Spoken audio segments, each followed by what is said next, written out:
Bismillahirrahmanirrahim. Assalamualaikum warahmatullahi wabarakatuh.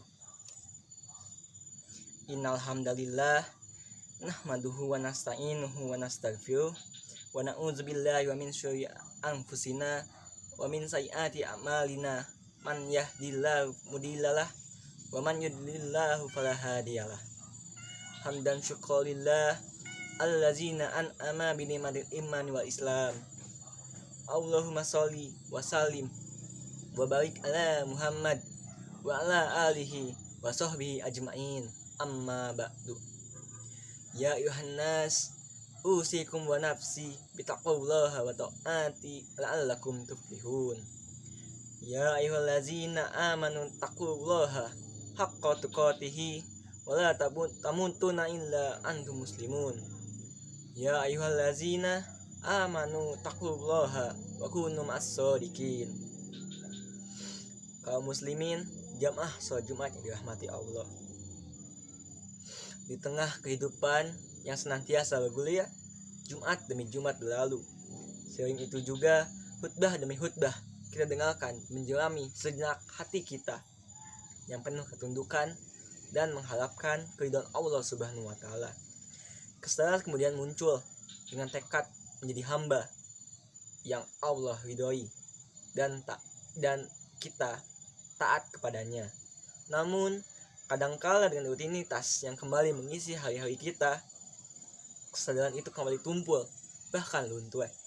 Oleh sebab itulah, melalui mimbar Jumat ini, khotib kembali mengajak, marilah kita berupaya secara sungguh-sungguh memperbaharui keimanan dan ketakwaan kita kepada Allah Subhanahu wa taala.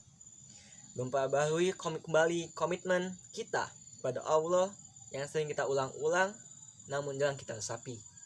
Sebuah komitmen yang mestinya menyertai setiap langkah kita. Inna sholati wa nusuki wa mahyaya wa mamati lillahi rabbil alamin. La syarika lahu wa bidzalika umirtu wa ana minal muslimin. Sesungguhnya salatku, ibadahku, hidupku dan matiku hanya untuk Allah, Tuhan semesta alam. Tiada sekutu baginya, dan demikian itulah diperintahkan kepadaku, dan aku adalah orang-orang yang menyerahkan diri. Kaum muslimin jamaah sholat Jumat yang berbahagia, Imam Ibnu Katsir menyebutkan dalam tafsirnya bahwa suatu ketika Umar bin Khattab radhiyallahu an bertanya kepada seorang sahabat bernama Ubay ibnu Ka'ab tentang takwa. Walau hal itu merupakan suatu hal yang sangat mereka ketahui, namun bertanya satu sama lainnya di antara mereka dalam rangka mendalaminya adalah hal yang sangat mereka sukai. Kemudian Ubay bertanya, "Wahai Umar, pernahkah kamu melalui jalan yang penuh duri?" Umar menjawab, "Iya, saya pernah melaluinya." Kemudian Ubay bertanya lagi, "Apa yang akan engkau lakukan saat itu?" Umar menjawab, "Saya akan berjalan dengan sangat hati-hati agar tidak terkena duri itu." Lalu Ubay berkata, "Itulah takwa." Dalam riwayat ini, kita dapat mengambil sebuah pelajaran penting bahwa takwa adalah kewaspadaan, rasa takut kepada Allah Subhanahu wa taala, kesiapan diri, kehati-hatian agar tidak terkena duri syahwat dan duri syubhat di tengah perjalanan menuju Allah Subhanahu wa taala, menghindari perbuatan syirik, meninggalkan perbuatan maksiat dan dosa yang kecil maupun besar, serta berusaha sekuat tenaga menaati dan melaksanakan perintah-perintah Allah dengan hati yang tunduk dan ikhlas. Hadirin sholat Jumat rahimakumullah. Setiap orang beriman pasti akan menyadari bahwa ketika ia hidup di dunia ini, ia akan hidup dalam batas waktu tertentu yang telah ditetapkan oleh penciptanya, Allah Subhanahu wa taala. Usia manusia berbeda-beda satu sama lainnya. Begitu juga amal dan bekalnya. Setiap orang yang beriman pun amat menyadari bahwa mereka tidak mungkin hidup selamanya dan tinggal selamanya di dunia ini. Mereka memahami bahwa mereka sedang melalui perjalanan menuju kehidupan yang kekal abadi. Sungguh sangat berbeda dan berlawanan sekali dengan kehidupan orang-orang yang tidak beriman. Allah berfirman, "Tetapi kamu, orang-orang kafir, lebih memilih kehidupan duniawi, sedang kehidupan akhirat adalah lebih baik dan kekal. Al-A'la ayat 16 sampai 17. Sayangnya, kesadaran ini seringkali terlupakan oleh diri kita sendiri. Padahal bukan tidak mungkin hari ini, esok, lusa perjalanan kita lalui di kehidupan ini, bahkan sangat tiba-tiba jiwa manusia yang selalu digoda oleh syaitan, diuji dengan hawa nafsu, kemalasan, bahkan lupa, kemudian menjadi lemah semangat dalam mengumpulkan bekal dalam beribadah, membuat kita menyadari sepenuhnya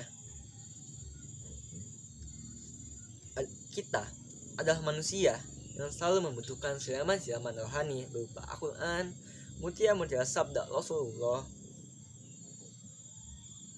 ucapan hikmah para ulama, bahkan saling menasehati dengan sebuah penuh keikhlasan sesama saudara seiman, sehingga kita tetap berada dalam jalan yang benar, istiqomah melalui sebuah proses menuju perjalanan menuju Allah Subhanahu wa Ta'ala. Hadirin jamaah sholat Jumat yang dimuliakan oleh Allah, jika kita membuka kembali lembaran kisah salafus solih, kita akan menemukan karakteristik amal yang berbeda antara satu dengan lainnya. Kisah salafus solihin ada di antara mereka yang konsen pada bidang tafsir, hadis, fikih, pembersihan jiwa dan akhlak, dan atau berbagai macam ilmu pengetahuan lainnya. Namun, satu persamaan yang dapat didapatkan dari ulama-ulama tersebut, yaitu kesungguhan mereka beramal demi memberikan kontribusi terbaik bagi sesama. Sebuah karya yang tidak hanya bersifat pengabdian dari seorang hamba kepada penciptanya saja, namun juga mempunyai nilai yang nilai manfaat luar biasa bagi generasi selanjutnya.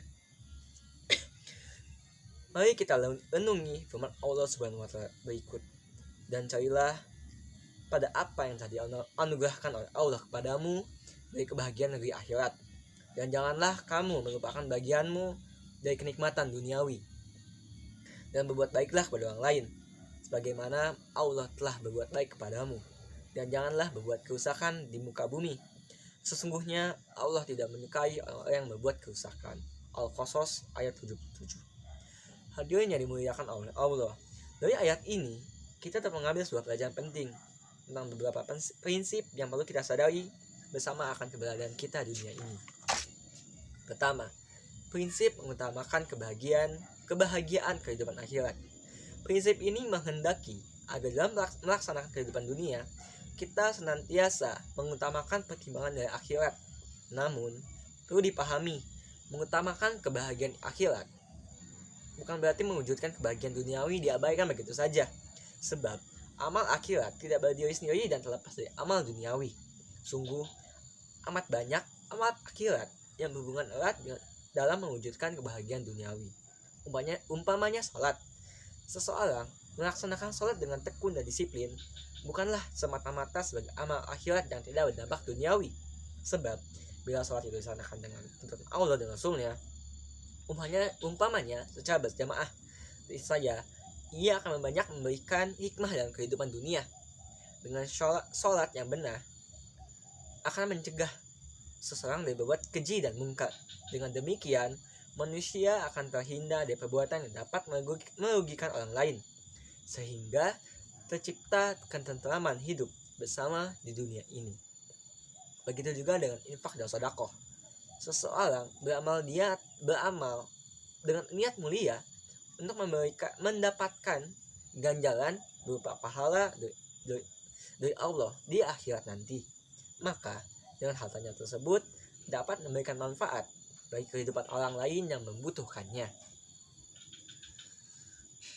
Kedua, prinsip ahsin, yaitu senantiasa menghendaki kebaikan. Bila seseorang menanamkan prinsip ini dalam dirinya, niscaya ia akan menunjukkan diri sebagai orang yang pada dasarnya selalu menghendaki kebaikan. Ia akan senantiasa berprasangka baik kepada orang lain, selalu berusaha berbuat baik dan berkata baik dalam kehidupan dan pergaulan sehari-hari. Maka akan selalu tampillah kebaikan demi kebaikan, mempersembahkan sebuah karya terbaiknya untuk kemanfaatan masyarakat di sekitarnya, peduli akan kemaslahatan umum, meninggalkan sebuah kebaikan yang akan selalu dapat dikenang oleh orang banyak, walaupun ia sudah pergi terlebih dahulu menuju kehidupan yang abadi, yaitu akhirat. Ketiga adalah prinsip wala tabghil fasada fil ard, yaitu prinsip untuk tidak berbuat kerusakan bila di muka bumi. Bila prinsip ini dipegang teguh, seseorang akan dapat lebih melengkapi prinsip yang kedua, yakni melengkapi upayanya berbuat baik dengan upaya menghindari perbuatan merusak. Terjadinya kerusakan alam, kerusakan moral, kerusakan dan tatanan kehidupan masyarakat seringkali terjadi karena sudah hilangnya kesadaran untuk tujuan hidup yang sebenarnya, sehingga seorang lupa bahwa sesungguhnya ia tidak hidup dan tinggal begitu saja di dunia ini, bahwa ia akan mempertanggungjawabkan segala perbuatannya ketika ia menghadap Allah di akhirat kelak. Hadirin salat Jumat yang dimuliakan oleh Allah. Allah mengingatkan kita dengan firman-Nya, "Berbekallah kamu, dan sesungguhnya sebaik-baik bekal adalah takwa." Al-Baqarah ayat 197. Walaupun ayat di atas menjelaskan tentang bekal penting dalam perjalanan ibadah haji, namun sesungguhnya ia merupakan gambaran ketika manusia menghadap Allah di padang mahsyar kelak.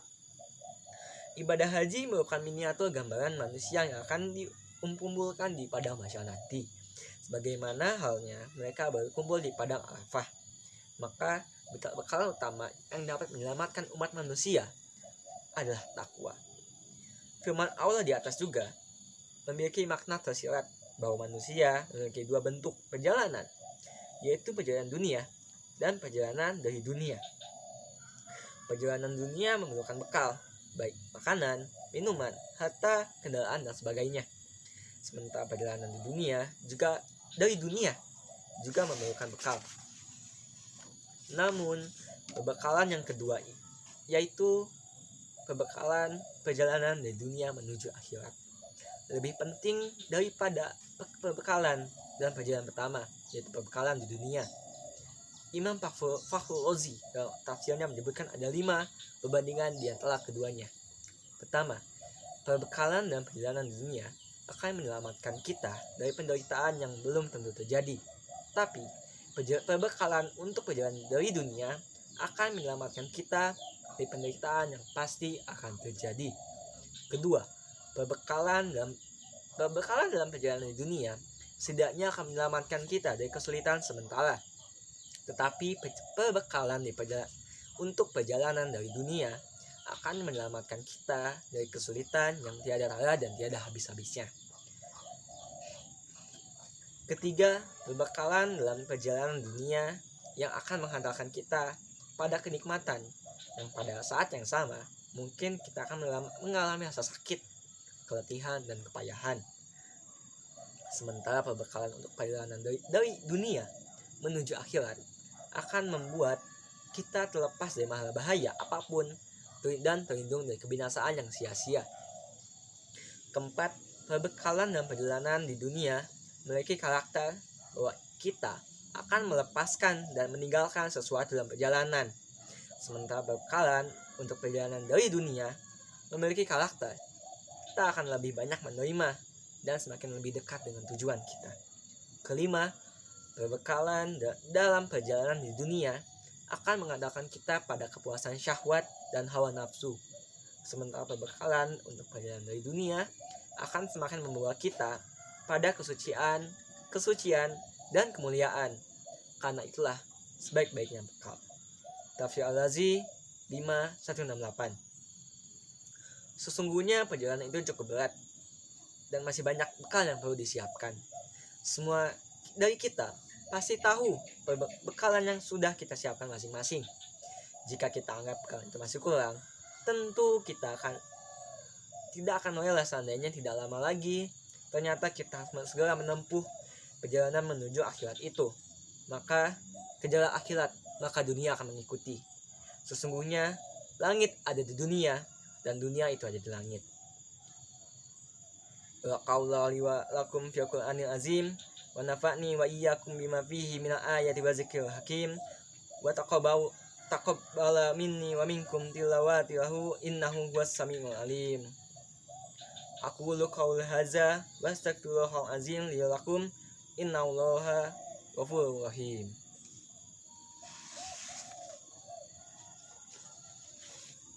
Wassalamualaikum warahmatullahi wabarakatuh. Innallaha wa malaikatahu yusholluna 'alan nabi ya ayyuhallazina amanu shollu 'alaihi wa sallimu taslima.